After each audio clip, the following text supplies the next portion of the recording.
కడప జిల్లా ఒంటమిట్టలోని శ్రీ కోదండరామస్వామి ఆలయంలో కొలువు తీరిన శ్రీ సీతారామచంద్రమూర్తికి ప్రభుత్వం తరపున పట్టు వస్త్రాలతో పాటు ముత్యాల తలంబ్రాలను సీఎం చంద్రబాబు దంపతులు అందజేశారు. విజయవాడ నుంచి నేరుగా కడప ఎయిర్పోర్ట్ కు చేరుకున్న సీఎం చంద్రబాబు దంపతులు రోడ్డు మార్గంలో ఒంటమిట్ట చేరుకున్నారు. అనంతరం స్వామివారికి పట్టు వస్త్రాలు సమర్పించారు. ఆ తర్వాత స్వామివారి ప్రసాదాన్ని సీఎం చంద్రబాబు దంపతులకు అందజేశారు. అనంతరం సీఎం చంద్రబాబు దంపతులను వేద పండితులు ఆశీర్వదించారు. TTD board chairman BR Naidu, EO Syamala Rao, దేవాదాయ శాఖ మంత్రి ఆనం రామనారాయణ రెడ్డితో పాటు పలువురు ఎమ్మెల్యేలు, ఎంపీలు, మంత్రులు, ఉన్నతాధికారులు కార్యక్రమంలో పాల్గొన్నారు. ఆ తర్వాత స్వామివారి కళ్యాణం ప్రారంభమైంది. కళ్యాణాన్ని వీక్షించేందుకు రాష్ట్ర వ్యాప్తంగా భక్తులు భారీగా చేరుకున్నారు. భారీగా భక్తులు తరలి రావడంతో అందుకు తగ్గట్లుగా టీటీడీ దేవాలయ శాఖలు సంయుక్తంగా ప్రత్యేక చర్యలను చేపట్టాయి. అలాగే భారీ భద్రతను ఏర్పాటు చేశారు.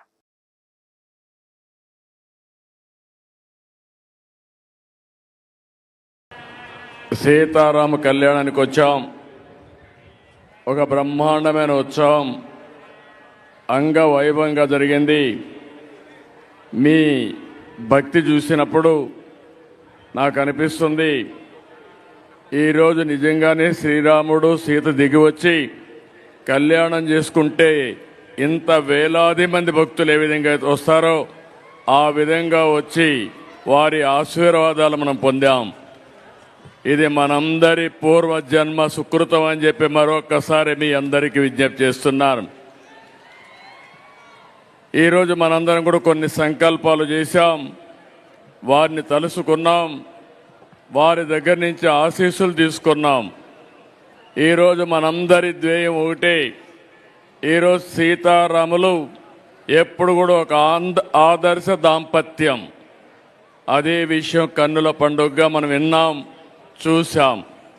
అదే సమయంలో ఎప్పుడైనా సరే పరిపాలన అంటే రామపాలన రావాలి, రాముని పాలన జరగాలని ప్రతి ఒక్కరూ కోరుకుంటారు.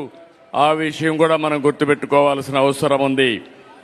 ఒక ఆదర్శం అంటే తండ్రికి గౌరవం ఇచ్చి ఒక మాట చెప్తే రెండో మాట మాట్లాడకుండా వనవాసం వెళ్ళిన వ్యక్తి శ్రీరామచంద్రుడు అని చెప్పి కూడా నేను మీకు తెలియజేస్తున్నాను.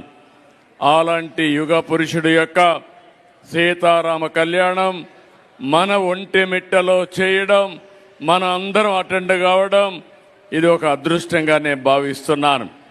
విభజన జరిగిన తర్వాత ఒకప్పుడు సమైక్య ఆంధ్రప్రదేశ్లో భద్రాచలంలో సీతారామ కళ్యాణం కానీ శ్రీరామచంద్రుడి దర్శనం చేసుకునేవాళ్ళం.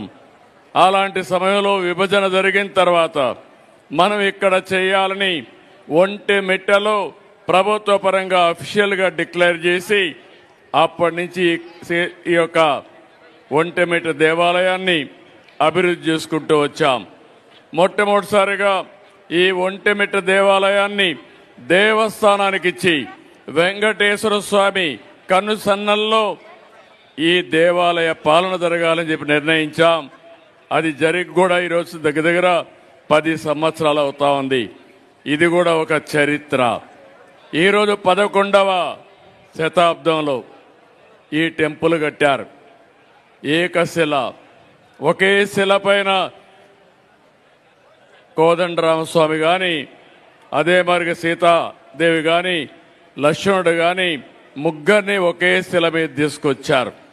ఆ చరిత్ర విన్నప్పుడు ఆ సమయంలో ఇలాంటి బ్రహ్మాండమైన దేవాలయాన్ని ఆనాటి వ్యక్తులు నిర్మించే పరిస్థితికి వచ్చారంటే అది కాపాడుకోవడం మనందరి బాధ్యత అని చెప్పి కూడా నేను మీకు తెలియజేస్తున్నా. నేను ఎప్పుడూ ఒకే మాట చెప్పాను, ఈ తిరుమలకు వచ్చినప్పుడు వెంకటేశ్వర స్వామి సన్నిధికి వస్తే ఒక్క ఏడుకొండల వాడి యొక్క ప్రార్థన తప్ప ఏమీ ఉండకూడదని ఎప్పుడూ చెప్పేవాడిని. ఇప్పుడు మనం ఒకసారి చూస్తే ఏదైతే తిరుపతిలో బయలుదేరితే నేరుగా ఒంటిమిట్టకొచ్చి పక్కనే అన్నమయ్య కీర్తనలు కూడా విన్న తర్వాత మళ్ళీ తిరుపతికి పోయే పరిస్థితికి వస్తున్నాం. ఈ యొక్క సర్క్యూట్ని మనం అభివృద్ధి